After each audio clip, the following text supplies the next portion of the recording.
Okay. So banks, to nobody's surprise, especially our audience, banks sell financial products, not financial advice. This is a topic that we have touched on in past episodes. I mean, it's come up many times, I'm sure. The reason that we're talking about it again is that the two of the big securities regulators in Canada, CIRO and the OSC, they teamed up to do a study on the quality of advice and conflicts of interest within the bank mutual fund dealer sales channel. That's what we're going to talk about. So I think if you listener or a family member of yours are getting financial advice through one of the big Canadian bank branches, it's a really important episode to listen to. I mean, this is stuff that again, it's not really news to us, and there was some investigative journalism last year that kind of broke this story. But I think having this more systematic review that the securities regulators have done is pretty useful, insightful, and important information for consumers to hear. Uh, I mean, the big issue obviously is that Canadians who are taking advice from their banks, which many Canadians do. I did it when I had my first job and I started making Most an income. Canadians do. Yeah, for Not sure. many, Well, most. yeah, well, what do? You start making money. You go to the bank. I remember setting up my RRSP contribution to a actively managed mutual fund because that's what the bank advisor told me that I should do. Oh, and the stories you hear, the allegiance of Canadians to their banks is wild. I was talking Yeah. to someone who works in a bank, came to visit this week, talking about how, someone wouldn't deal with their bank because they couldn't get a loan back in 1974 or something. Like they've got this like love hate for different banks, but everyone loves and hates a different bank, which is so interesting. Yeah. But there's only 5 or 6 of them in Canada. Well, that's yeah, So that's where are you going to part go? part part of the problem is that, yeah. But I think the trust that Canadians have in the banks is incredible. Our banks are also incredibly profitable. They've been great businesses. If you'd invested in Incredibly them, solid too, and yeah, we all benefit stable. from that. Like we Yeah, went through the true. financial crisis, Yeah. and Anyway, so the issue that we're highlighting here is that when Canadians walk into the bank branch and say, I need to I want to invest my money, they're often being sold suboptimal, high fee products by salespeople, not necessarily advisors. And that's a tricky line to walk, I guess. It's a tricky statement to make because they are licensed to sell products, but they're often not financial planners, certified financial planners, CFP professionals. And as we'll talk about in a minute, they typically don't have other professional credentials. They've got the like basic license to sell mutual funds. Anyway, so Canadians are being sold high fee products by salespeople with limited expertise in portfolio management and financial planning. So I do think, even though this is something we've talked about before, I think it's worth addressing with this new information that we now have from the study the regulators have done.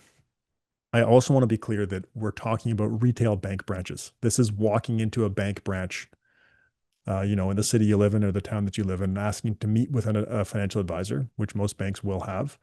That is different from the bank owned wealth management offerings, which are more independent. Like you could find someone at a bank owned brokerage using dimensional funds, for example. You could find one. Doesn't mean that they're all doing that or mostly doing that, but you could right. find one. The bank branches are different, and that's what we're talking about.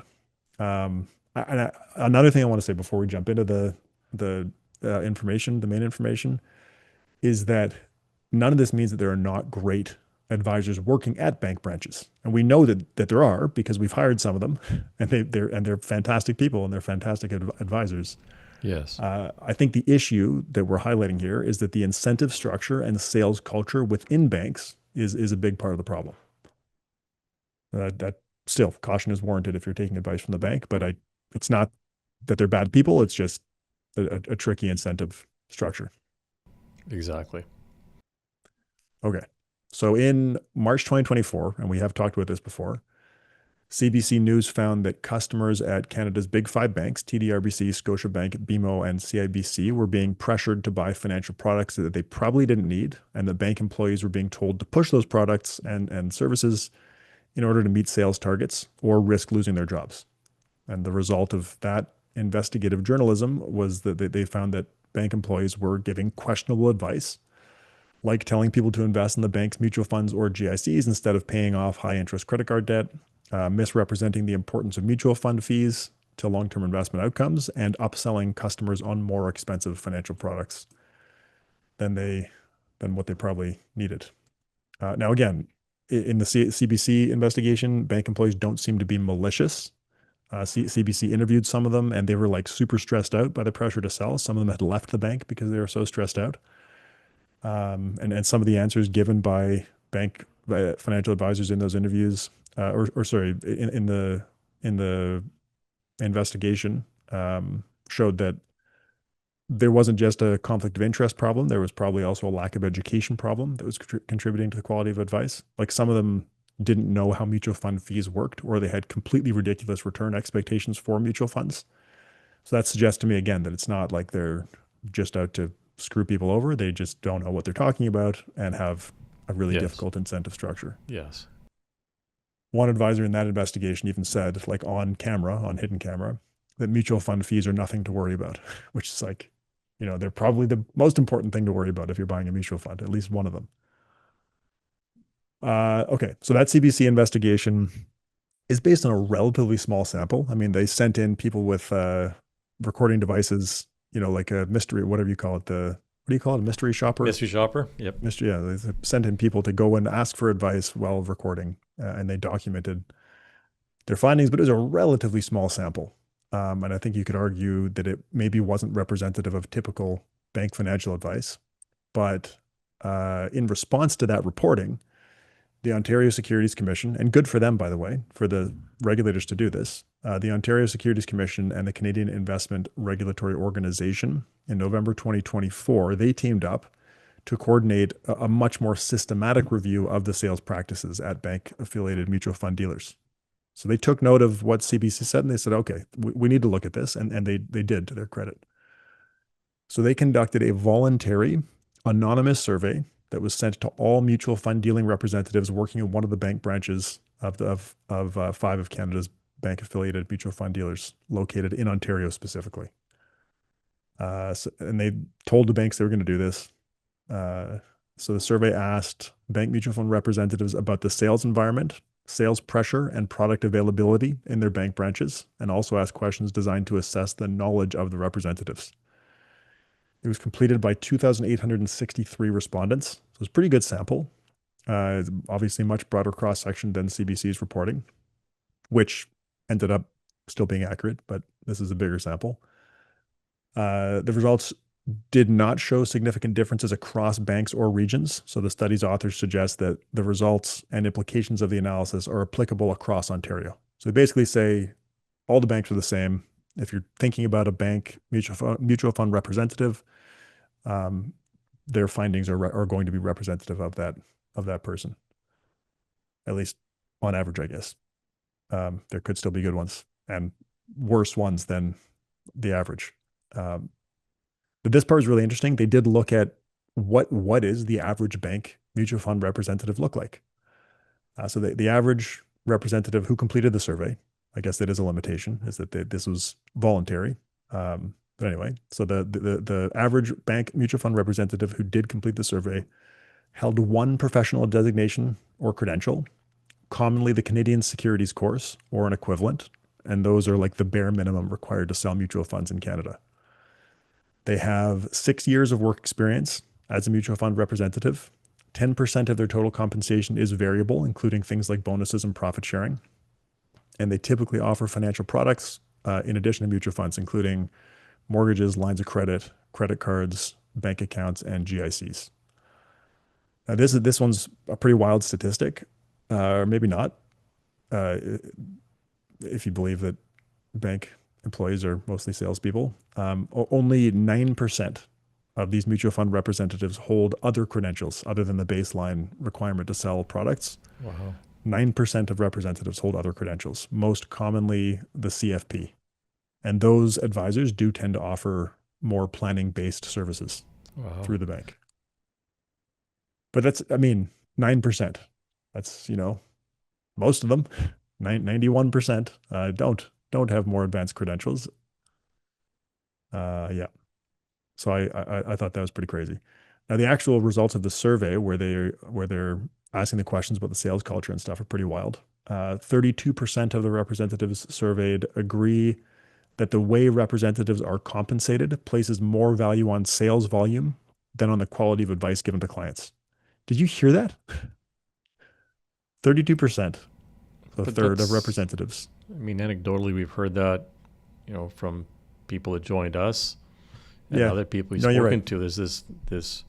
I mean, I've even heard like a quota system, like certain point system, Oh, yeah, right? And certain products with certain points. They even talk about the ratio of points earned to effort spent. yeah, And there's a sweet spot where something might be too much work for the number of points you get, so you avoid certain types of services. yeah. It's unbelievable. So they talk about, I didn't include it in my notes much, but this study does talk a lot about the scorecard systems that different banks use and how that puts pressure on people to sell certain products. I didn't include too much of that in my notes though, but it was an interesting part of this report. Okay, so a third of people agree that the way they're compensated place more value on sales than advice quality. About half of representatives, 47%, dis disagree that the way they're compensated could create an incentive to prioritize sales goals over client interests. So more than half agree that the Yeah. way they're compensated could create an incentive to prioritize sales goals over client interests, Yep. which is another just crazy statistic. 1 in 3 representatives agree that the way they're compensated could create incentives for representatives to prioritize sales and revenue targets over client interests. And 35% of representatives agree that the way they're compensated may increase the risk that recommendations made to clients are not suitable for those clients. I mean, it's like yikes, right? um, now, I'm reading this. The first time I read it, I was thinking like you would expect this at a car dealership, and you kind of like everyone has that perception of car dealerships. I don't think that the same perception exists for financial advice, which I think is part of the problem. Like when you walk into a car dealership, you're expecting to be sold a car, so I think you go in prepared for that. When You you went walk into into the that bank, brand. You expect that person to be a brand expert and to be right? biased for that brand. But you're right. You go into a certain brand name, a bank, You expect advice. Like you that's what. expected advice. I think that's a fair statement. Yeah. 68% of representatives say that they experience sales pressure at least sometimes, and 35% experience pressure often or always. Wow, 1 in 3. Yeah. Yowza. Yeah. Well, 1 in 3 often or always. Yeah. 2/3 at least sometimes. At least it's no joke. Which again, like we shouldn't act surprised. Like we've talked to people who have worked at banks and we know that this is the case. We know that people have left the bank because of the sales pressure, both people we know and people in that CBC investigative report. It's not terribly surprising, but seeing the data around it is just like, man, it's really as bad as people say. 44% of representatives agree that there is a fear of job loss due to not being able to meet sales, revenue, client, or asset targets. It's also crazy. Only 25% of representatives indicated that clients have been recommended products or services that are not in their interest at least sometimes. So that's good, I guess. Um, if you're a consumer of bank financial advice, that I think it is a pretty scary statistic. Like if we say that 25% of representatives indicated that clients have been recommended products or services that are not in their interest at least sometimes. Like that's it's pretty wild.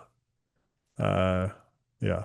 The study does find, again, unsurprising relationship between sales pressure and advice not being in the client's best interest. Representatives who reported experiencing higher levels of sales pressure were more likely to agree that clients have been recommended products or services that are not in their interests. Again, not surprising, but still seeing the data is like, man, wild. 55% of survey respondents reported having concerns related to sales pressure at least sometimes, while 25% reported having these concerns often or always. So the representatives are concerned, but this part's really interesting. A large portion of these concerned representatives are reluctant to raise their concerns at their workplace due to fear of reprisal. Okay, so that makes sense. Of those that did raise concerns, 43% of them indicated that their concerns were addressed rarely or never. So again, the representatives are aware that this environment is suboptimal for them and probably for their clients as well. Many of them are scared to raise the concerns. The ones that do are saying that their concerns are not being addressed.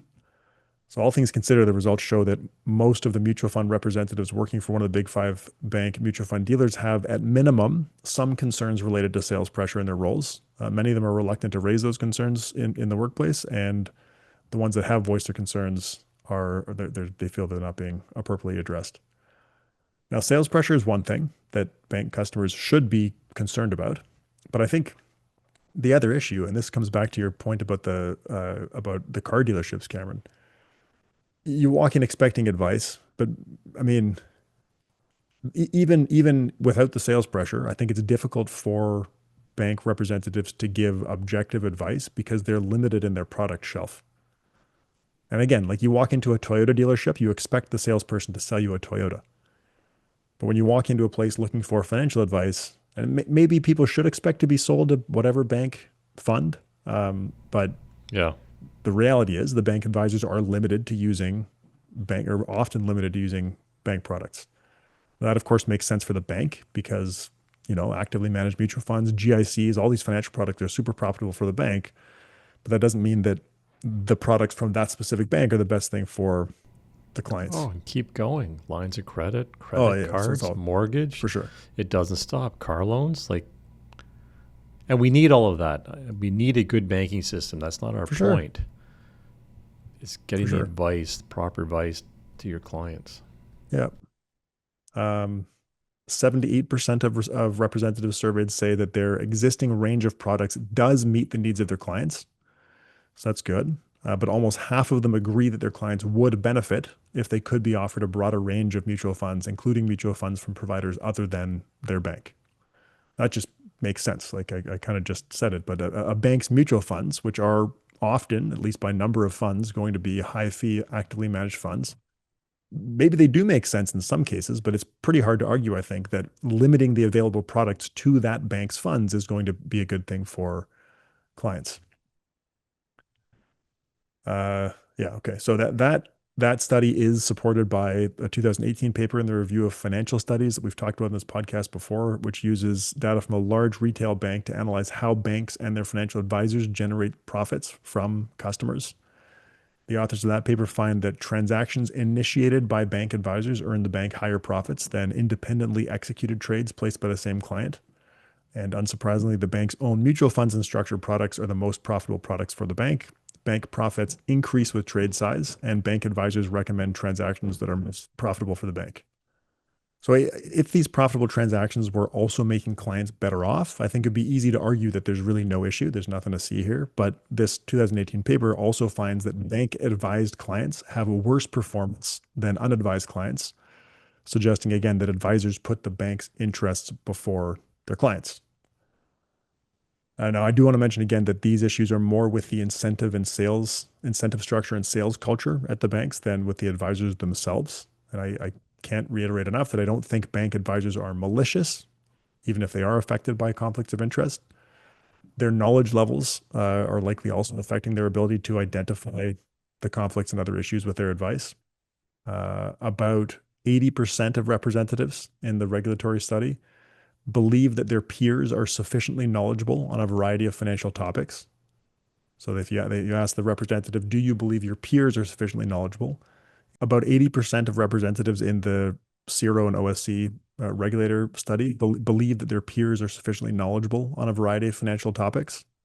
So they asked the advisors their perception of their peers' knowledge. But 1/3 of representatives reported that clients have been provided with incorrect information about the products or services being recommended at least sometimes. And this is a crazy statistic. 23% of representatives in this study, in this survey, were unable to correctly identify the definition of a management expense ratio. Wow. Which, as I mentioned earlier, I would say is one of the most important attributes of a mutual fund. That's nuts. That is unbelievable. 23%. Like that's, which again, it's not surprising. It lines up with CBC's investigation. It's whatever, but it's also terrifying. Goes back to my early days when we didn't care about the MERs, but we knew what they were. We knew what an MER was. I remember, man, like when I first got my mutual funds license, I'm pretty sure I've said this in the podcast before. Like I had not a clue I didn't have a clue. about Not a anything. clue. I Nothing. didn't know what an RSP was. I didn't know what a self-directed RSP was. I knew nothing. Yeah, it's crazy to think about. But you can sell financial products. You We can were call we were yourself. let loose, and you had to sell to make your rent payment, make your car Yeah, payment. It's completely ridiculous in hindsight. yeah. So the knowledge piece, I think that also lines up with academic research. That's we had Ioanni Linema on this podcast a while ago. His 2021 paper, he's a co-author, the Misguided Beliefs of Financial Advisors in the Journal of Finance. They find in a Canadian sample, actually, I don't know, they don't specify what firm or whether it was a bank or not. We just know it was like a mutual fund dealership. But in a Canadian sample of financial advisors and their clients, advisors typically make the same mistakes personally as they do in their clients' accounts. They trade too much, they chase past returns, they prefer expensive, actively managed funds, and they under diversify their portfolios. The advisors' personal accounts in that study underperform just as much as the clients' portfolios do. So I think that study shows that advisors they're lacking knowledge. And one other interesting thing that they do to show that advisors weren't just doing this to like sell. They weren't saying, "Look, I'm doing the same, dumb stuff that I'm telling you to do," so that clients would listen. They continue making the same mistakes when they after they've left the financial services industry. So they weren't just like putting on a show. They really believed in the bad advice that they were giving. So again, I think conflicts of interest are an issue for sure, and this study shows that. And I think that highlights but I think that the education piece and the misguided beliefs paper and what we see in this regulatory study really highlights the importance of raising the education bar for advisors. Now, solving where that bar should be across the industry from a regulatory perspective is a big job. I do think it's moving in the right direction. I was part of the proficiency committee for CIRO that was kind of working on resetting what that bar looks like. And I think it is moving in the right direction. But investors seeking advice, separate from regulation, investors seeking advice can still look for advisors with more than the bare minimum regulatory credentials. Like I think it's pretty wild that you go into a bank and 9% of advisors are going to have their CFP. I think, credible credentials with, you've got to look for credentials with rigorous credentialing programs. Like, what did you actually have to do to get this title? Like CFP and CFA are no joke from that perspective. There are many other ones that are good, and there are many other ones that are not so good on the requirements to achieve it. You also want credentials that have ethical standards.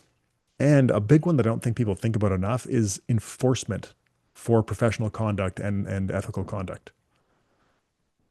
Like again, CFA and CFP are good examples where they have actual enforcement and committees who are dedicated to that, both volunteer and staff. Where like if someone makes a complaint about someone with one of those designations, it is pursued. And if it's proven that you were unethical or unprofessional, you can lose your credential or be suspended or whatever. So I think that's an underappreciated element of any credential.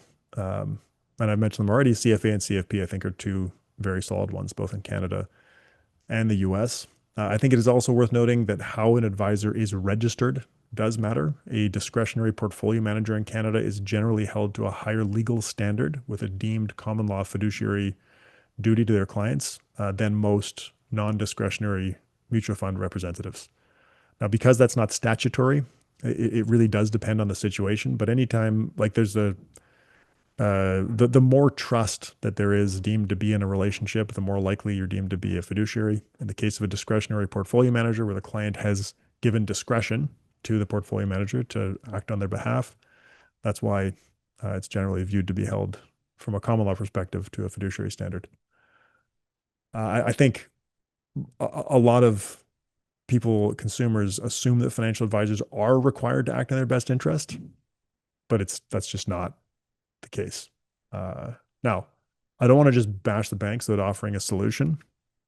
Acknowledging my own biases, I guess, as the CIO of PWL, I really do think that independent wealth management firms like us, like PWL, offer a better option for consumers than banks.